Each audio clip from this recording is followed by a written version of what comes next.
Good morning. My name is Elizabeth Luchs, and I have been going to St. Mark's for 16 years. My parents, Deb and Eric Luchs, are very active members of the church.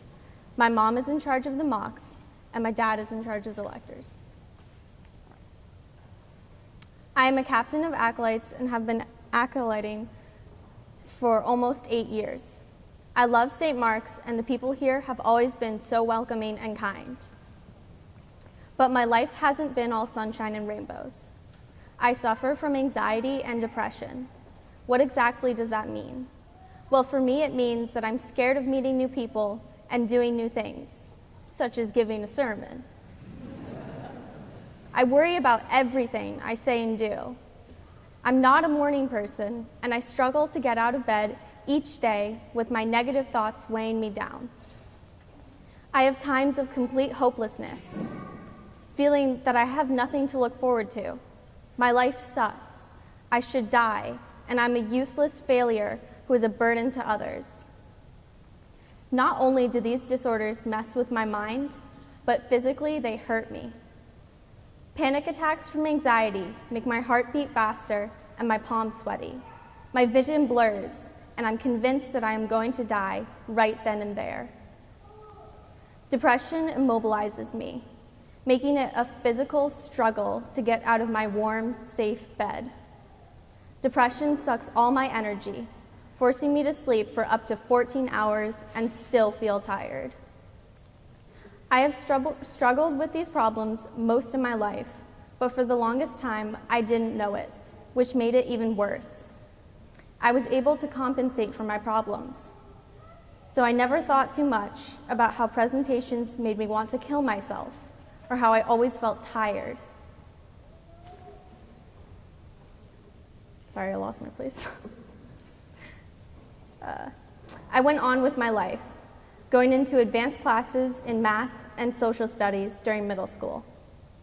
I thought I was doing well, so I never really had reason to complain. Sophomore year was probably when things got very difficult for me. I didn't go to school much, probably a little more than half of the year total. I wasn't social, and outside of school, I did almost nothing but cry and sleep. I went to church occasionally, and that's probably what kept me going. In the beginning of the year, I was continuing the advanced history class that I had been taking freshman year. But when my depression and anxiety increased, I realized that I had to drop out of AP World and go into global history instead. I had measured my self-worth through my grades and the opinions of others throughout my life, and having to drop down to a regular class hurt my pride. I saw myself as weak and useless. I didn't feel this way about other people in my new class. I saw them as having other talents and abilities. I could see the best in everyone, except myself. I was in a bad place, and one night, while talking to a friend, I was saying some concerning things. The next day, that friend of mine went to the school counselors and told them about my situation. I remember being in French class when my teacher told me to go upstairs to guidance. I was scared, but somehow I knew what it was about. My guidance counselor and the school psychiatrist talked to me about what I had been going through. They told me that many other students are going through the same thing and I could get help. They called my parents and suggested a few therapists for me to go to. That evening, I went to see one of the therapists.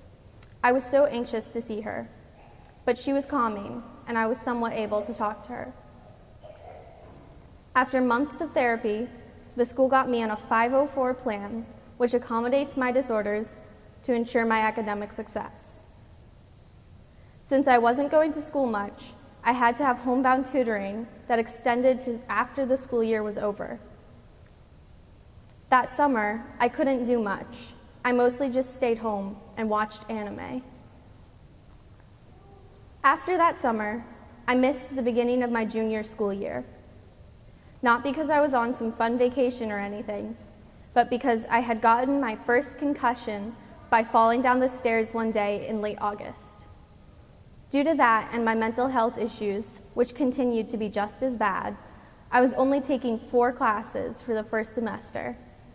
Then, in November, I got a second concussion. At this point, I had a PPT, which is a meeting at the school to determine if I needed an individualized educational program, or IEP. Then the school decided that I should have a psychoeducational analysis to determine if the concussions had increased my problems. I had to go to a different school while the testing was happening, and this gave me even more anxiety. It turns out that the concussions had in fact worsened my mental state as well as increasing vision problems. I was given the IEP, and in the second semester, I was put into a class called Learning Center to help me manage my work. I didn't take the SAT in April with the rest of my class because I had gotten a third concussion. Sophomore and junior years were extremely difficult for me, and I questioned God and His existence many times. I didn't think what was happening to me was fair. I didn't want to believe in a God that would let this happen to someone. But then, I realized something. God was doing this to me to make me stronger.